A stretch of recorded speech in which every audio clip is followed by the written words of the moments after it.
welcome to Hosen, Home Shanti English Medium School. Good morning, children. Today we are going to learn about weather, climate, and adaptation in animal. Chapter number 7, part 2.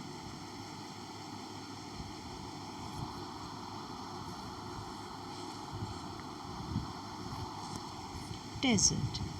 The temperature in desert is very high during the day and low during night. Since a desert has scanty rainfall, only plants that need very little water grow here. Food and water are in short supply in the desert. Animals such as lizard, mink, hare, foxes, ground squirrel, snake, tortoise, and several kind of birds and insects live here. These animals are adapted to live with very little water and withstand extreme in temperature. देखिए, जो dessert होता है वो वहाँ दिन के समय बहुत ज़्यादा तापमान रहता है, बहुत गर्मी रहती है, और रात में ये डेज़र्ट क्या हो जाते हैं, एकदम ठंडे हो जाते हैं. तो और वो यहाँ पर है ना, जो बारिश होती है वो भी बहुत कम होती है. स्कैंटी मतलब बहुत कम होना, थोड़ा होना, तो बहुत कम होती है. और जो प्लांट्स जो होते हैं वो यहाँ पर वही प्लांट्स ग्रो होते हैं जिन्हें बहुत कम पानी की ज़रूरत होती है. कि यहाँ पर डेज़र्ट में पानी बहुत कम होने की वजह से यहाँ पर लिज़ार्ड है, माइक है, हेयर है, फॉक्सेस, ग्राउंड स्क्वेरल, स्नेक और टर्टल्स जैसे और कुछ ऐसे इंसेक्ट्स रहते हैं जिन्हें बहुत कम पानी की ज़रूरत होती है, कि जो थोड़े पानी में भी सर्वाइव कर सकते हैं. और एक्सट्रीम जो हॉट वेदर होता है उसमें भी वो जहाँ पर जो वेदर होता है उसके अकॉर्डिंग जी सकते हो, सर्वाइव कर सकते हो. इस टाइप के यहाँ पर एनिमल्स होते हैं. Where do animal in desert get their water from. अब यहाँ जो डेजर्ट में रहने वाले एनिमल्स होते हैं उन्हें अपना पानी कहाँ से मिलता है. ठीक है. Since water is scarce, most desert animal are adapted to survive on water they get from the food they eat. यहाँ जो पानी कम होने की वजह से यहाँ ज़्यादा जो एनिमल्स होते हैं वो इन जो खाना खाते हैं और उस खाने के अंदर जो पानी होता है उसी को अपने बॉडी में इंटेक करके उसी से सर्वाइव करते हैं. सम सच एज जो जेरबोआ नाम का एक एनिमल होता है, आप पिक्चर में भी देख सकते हो, उसमें थर्ड पिक्चर जो है वो जेरबोआ का है.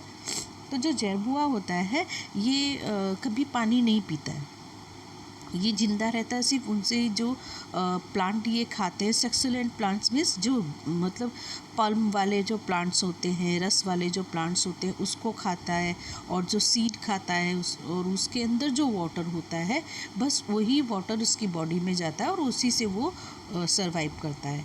ठीक है. जो टर्टल्स होता है आपको मालूम है कि वो ऑलमोस्ट लगभग तो पानी के बिना सर्वाइव काफ़ी दिनों तक सर्वाइव मतलब कर सकता है. नियर अबाउट ऑलमोस्ट 1 ईयर तक वो सर्वाइव कर सकता है. The desert found obtain water from the animal and eat and can live without drinking water. ये जो डेजर्ट फॉक्स होता है वो एनिमल को खाता है और एनिमल के अंदर जो पानी होता है दूसरे एनिमल्स के अंदर उसी के थ्रू वो सर्वाइव कर लेता है, वो पानी नहीं पीता. सम एनिमल्स सर्वाइव और ड्यू ड्रॉप, और कुछ एनिमल्स जो होते हैं वो ड्यू ड्रॉप पर डिपेंड होते हैं. जो सुबह ओस गिरती है उन ओस का पानी पे ही डिपेंड करते हैं, वो ओस का ही पानी पी के सर्वाइव कर लेते हैं.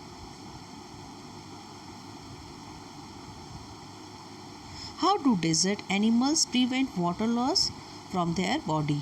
अभी ये जो डेजर्ट में रहने वाले एनिमल्स हैं ये अपने बॉडी से होने वाले वाटर लॉस को कैसे बचा लेते हैं, तो उसके बारे में देखते हैं.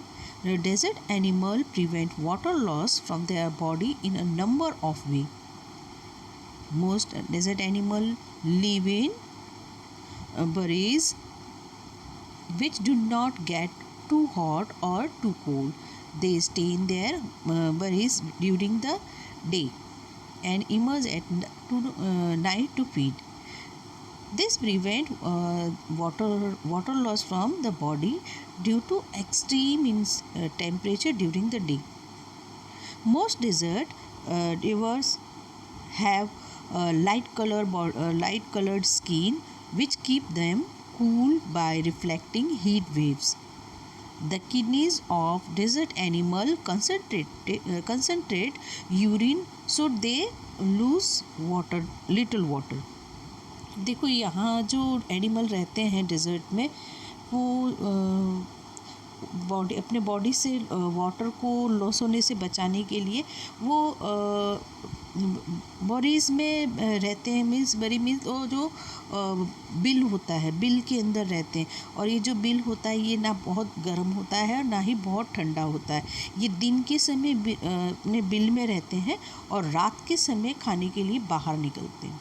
और रात को आपको बताया कि जैसे कि जो डेजर्ट है वो ठंडा हो जाता है तो वो रात को बाहर निकलते हैं खाने के लिए, जिसकी वजह से उनके बॉडी में से जो वाटर है वो कम लॉस होता है। क्योंकि आपको मालूम है कि जब अगर दिन में हम भी अगर बाहर जाते हैं तो हमें कितना पसीना आता है, हमारे बॉडी से वाटर लॉस होने लगता है। तो यहाँ भी ये लोग भी ऐसे ही करते हैं, रात को बाहर निकलते हैं, दिन में अपने बिलों में ही बैठे रहते हैं, जिससे इनके बॉडी का जो टेम्परेचर है वो दिन के समय ठंडा रहता है और वाटर लॉस होने से बच जाता है। और जो ये जो डेज़र्ट ड्वेलर्स होते हैं, ड्वेलर्स मतलब जो रहने वाले डेज़र्ट में रहने वाले जो एनिमल्स होते हैं उनका जो स्किन होता है वो लाइट कलर का होता है। और आपको जैसे बताया कि जो लाइट कलर होता है वो हीट वेट को या सन की रे को रिफ्लेक्ट करता है, तो जिससे उनका बॉडी भी कूल रहता है और वाटर लॉस कम होता है। और इनकी जो किडनीज़ होती है वो भी इस तरह से बनी होती है कि उनका जो यूरिन पास होता है वो भी कंसनट्रेट होता है, मतलब गाढ़ा होता है। अगर पतला होगा तो बहुत ज़्यादा यूरिन पास करना पड़ेगा, तो कंसनट्रेट यूरिन होता है, जिसकी वजह से इनका जो बॉडी से जो वाटर है वो कम लॉस होता है। Camel are marvelously adapted to live in sandy desert. Unlike most mammals, our normal body temperature of a camel can change from 34 degrees Celsius to 41.7 degrees Celsius without having any effect of the body.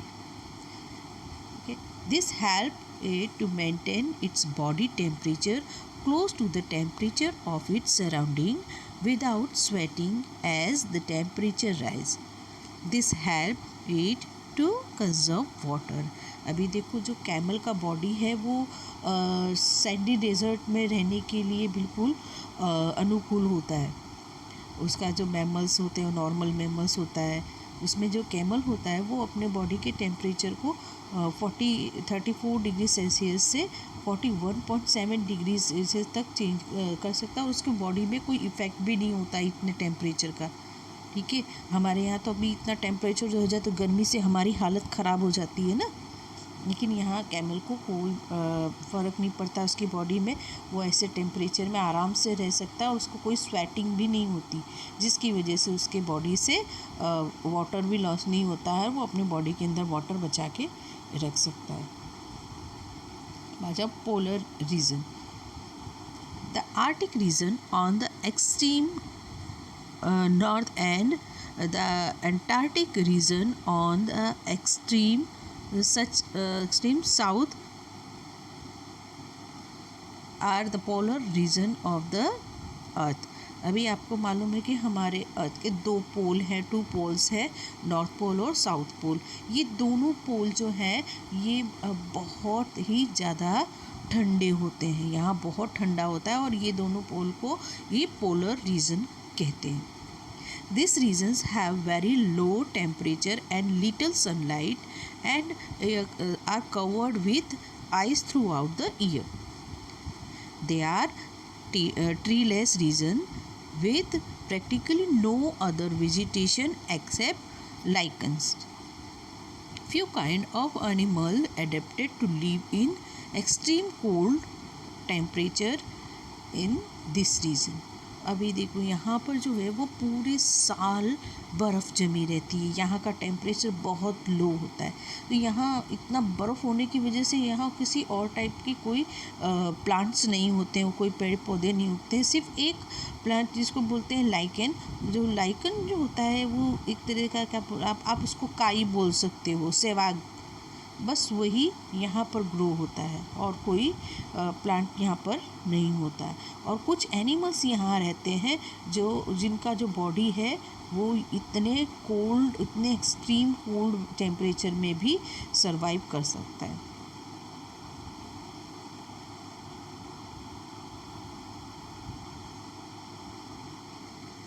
Adaptation in animals living in the polar region. अभी ये जो polar region है यहाँ पर रहने वाले जो animals हैं, ठीक है, वो कैसे सरवाइव करते हैं अब उसके बारे में पढ़ेंगे।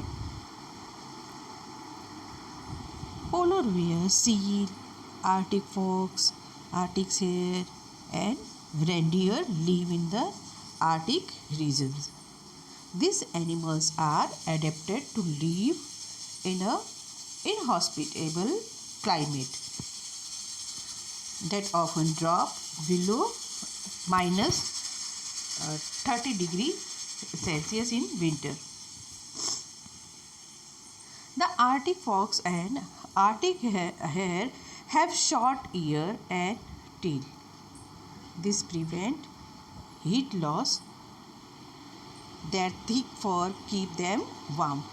अभी जो आपको बताया, जो पोलर बियर है, सील है, आर्टिक फॉक्स, ठीक है, आर्टिक हेयर मीन्स खरगोश, एंड रेंडियर, ये सब क्या है, ये आर्टिक रीजन में रहते हैं। और ये एनिमल्स जो होते हैं ऐसे असहाय, जिसको सहन ना कर सके ऐसे क्लाइमेट में भी रह सकते हैं, जहाँ का टेम्परेचर विंटर में -30 डिग्री से भी नीचे चला जाता है। आपको मालूम है कि जो वाटर है वो 0 डिग्री में तो आइस बन जाता है, तो ये तो 0 से भी कितना नीचे चला गया, -30। तो यहाँ पर इतना टेम्परेचर चला जाता है विंटर तक, और ये ऐसे टेम्परेचर में भी सर्वाइव करते हैं। और जो आर्टिक हेयर होता है, जो खरगोश होता है, उसके जो कान होते हैं और जो टेल होती है वो बहुत छोटी होती है, जिसकी वजह से उनकी बॉडी से हीट कम बाहर निकल पाती है, हीट लॉस कम होता है। और उनके जो बॉडी में जो थिक फर होता है वो उनकी बॉडी को वार्म रखता है। अब बात करें कि पोलर बियर की, तो polar bear is perfectly adapted to live in a ice cold environment of arctic. अभी जो पोलर बियर है वो एकदम परफेक्ट होता है ऐसे एकदम आइस कोल्ड एनवायरनमेंट पे सरवाइव करने के लिए। अभी आप ये पिक्चर में देख सकते हो कि जो पोलर बियर है, the 2 layer of fur and the thick rubber keep the body warm. और ये इसके जो फर होती है उसमें 2 लेयर्स होती है फर की, और जो उसका जो ब्लबर मीन्स फैट की लेयर होती है बॉडी में, उसको कहते हैं ब्लबर, वो होती है जो उसकी बॉडी को वार्म रखती है। The partially webbed feet help in swimming. इनकी जो पंजे होते हैं, पैर जो होते हैं वो वेब टाइप के होते हैं, पार्शली वेब टाइप के, पूरी तरह से नहीं, थोड़े, तो वो उनको स्विमिंग करने में हेल्प करते हैं ना। The white for help in camouflage. जो वाइट फर होता है ये इसको बर्फ़ में छुपने के लिए हेल्प करते हैं। वो बर्फ़ में जब वाइट भी फर भी इनका वाइट होता है, आइस भी वाइट हो जाती है, वो इजीली इसमें ब्लेंड हो जाते हैं, छुप हो जाते हैं।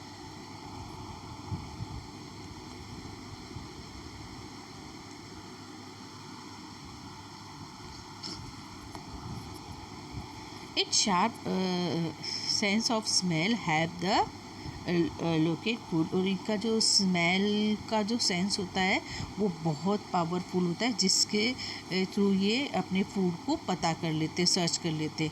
इन विंटर इट है sleep for a longer time and reduce food intake. और क्या ठंडी में ये ज़्यादा से ज़्यादा समय तक सोते हैं, जिसकी वजह से ये खाना खाने से बच जाते हैं।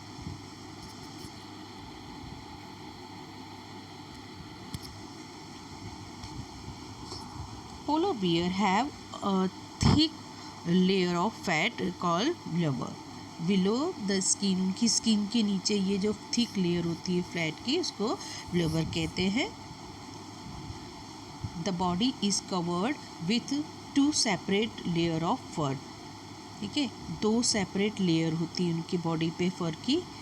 The under coat and the outer layer, एक होती है अंडर कोट और एक होती है outer layer. The blubber and the layer of fur keep the polar bear warm even the temperature drop below 30 degree Celsius. The outer layer of fur is made up of a long transparent hollow waterproof hair. The hollow hair is filled with air which keep the body warm. The waterproof fur protect wearer from crystal water and ice crystal. The transparent fur reflect light and appear white, which help the camouflage. अभी जो bears होते हैं, polar bears होते हैं, आपको बताया कि इनके पास 2 लेयर होती है फर की. और जो ब्लबर मतलब इनका जो फैट होता है बॉडी में, वो बहुत ज़्यादा होता है, बहुत थिक होता है. और उनकी जो फर की लेयर होती है और ये फैट दोनों मिलके उसकी बॉडी को वार्म रखते हैं. यहाँ तक कि यहाँ जो टेम्परेचर होता है कई बार -30 से भी नीचे होता है, और भी नीचे चला जाता है. और जो आउटर जो लेयर होती है फर की, वो लंबी होती है. उनके जो फर होते हैं वो लंबे होते हैं और ट्रांसपेरेंट और साथ में होलो होते हैं. होलो मतलब जैसे एक पाइप होता है ना, स्ट्रॉ होती है, उस तरह के बिल्कुल हल्के से उनके अंदर जगह होती है, होलो होते हैं. और वाटर प्रूफ भी होते हैं. तो होलो होने की वजह से इन हेयर्स में एयर फिल हो जाती है. जब एयर भर जाती है तो दूसरी बाहर की एयर उनकी बॉडी के अंदर नहीं आती और उनका बॉडी है वो वार्म रहता है. और वाटर प्रूफ होने की वजह से ये जो बेयर्स हैं ये वाटर से और आइस क्रिस्टल से बच जाते हैं. उनका बॉडी का बचाव होता है. और ये जो वाइट कलर जो होता है ट्रांसपेरेंट वाला, ये वाटर को सन को रिफ्लेक्ट करता है, लाइट को रिफ्लेक्ट करता है, जिसकी वजह से और ये वाइट रहते हैं, जो उनको कैमोफ्लेज होने में हेल्प करते हैं. इन winter the Arctic region turn terribly cold and food becomes scarce. At such time the bears sleep for about 8 years every day and reduce the intake of food.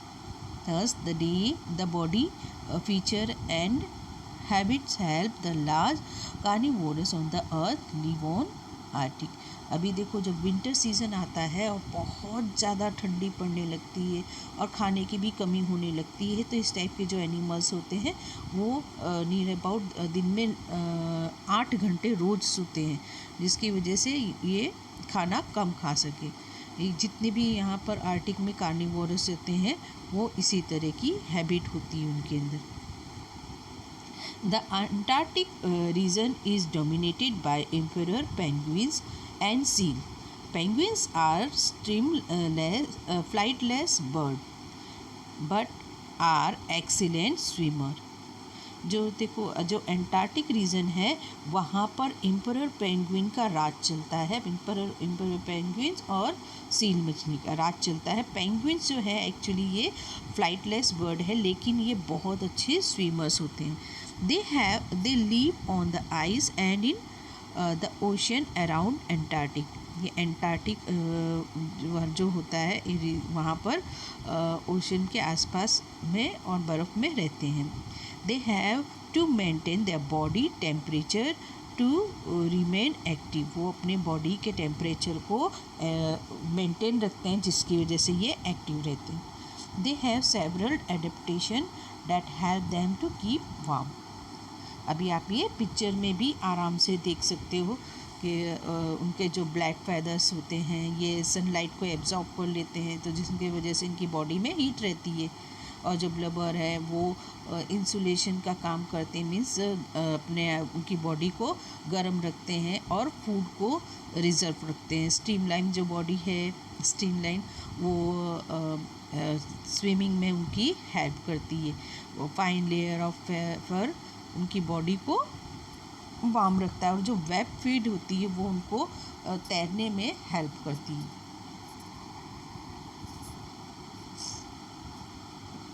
Emperor penguin have a very dense layer of fine fur.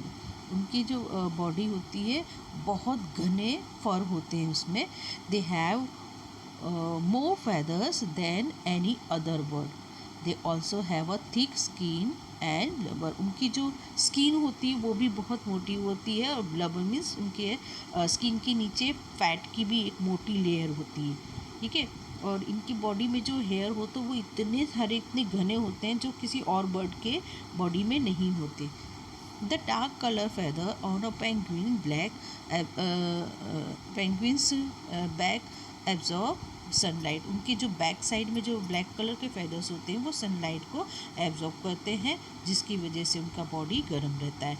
When weather turn very cold the emperor penguins huddle together in group that may compress several thousands penguin.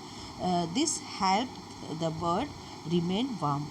अभी देखो जब weather change होता है और very cold बहुत ठंडा हो जाता है, तो ये जो इम्पेरियल पेंगुइन्स है ये एक झुंड में इकट्ठे होते हैं, और इन झुंड में थाउजेंड्स ऑफ पेंगुइन्स एक साथ आते हैं।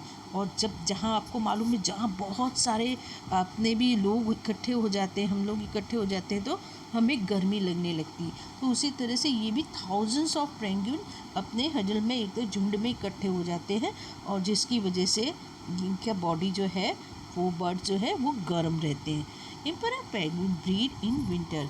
अभी जो इम्पेरियल पेंगुइन्स है ये जो बच्चे जो उनके होते हैं वो भी ये विंटर सीजन होता है उनके लिए भी। One of most amazing adaptation in observe during breeding. ये ब्रीडिंग के लिए उनके लिए सबसे अच्छा समय होता है। The penguin walk 100 kilometre to reach their breeding site. ये जो पेंगुइन्स होते हैं ये कितने 100 किलोमीटर तक चल के अपने ब्रीडिंग साइट तक पहुंचते हैं। where the females lay a single egg, जहाँ पर जो फीमेल होती है वो एक सिंगल एग देती है। both the parents take turn in incubate the egg, holding in on bab's feet under a special layer of fur. While one parent is incubating the egg, the other walks back to the sea and feed and return. देखो जब इसमें जो female penguin होती है जब वो अंडा देती है एक, तो दोनों पेरेंट्स मिलके उस अंडे को इंक्यूबेट करते हैं बारी बारी से। उनके जो स्पेशल फर होते हैं और जो फीड होता है उससे इसको इंक्यूबेट करते रहते हैं। जब एक पेरेंट्स उसको इंक्यूबेट कर रहा होता है तो दूसरा पेरेंट्स उसका जो होता है दूसरा पेंगुइन वो सी में जाता है खाना खा के, फिर वापस आता है। जब वो वापस आता है तो जो इंक्यूबेटिंग कर रहा होता है वो जाता है। Toward the end of winter after 2-3 months the egg hatches. The chick is kept protect under the parent's fur. In summer, when it is warmer, the chick begin to walk and live near the sea. अभी देखो winter के and में लगभग 2-3 महीने में वो अंडे से चीक निकलने लगता है, और उसके जो पेरेंट्स होते हैं उसके फर में वो सेफ रहता है, उसके प्रोटेक्ट में रहता है। और जो समर होता है थोड़ी सी जब गर्मी आती है तब ये चीक क्या करते हैं, चलना सीखते हैं और सी के किनारे रहते हैं।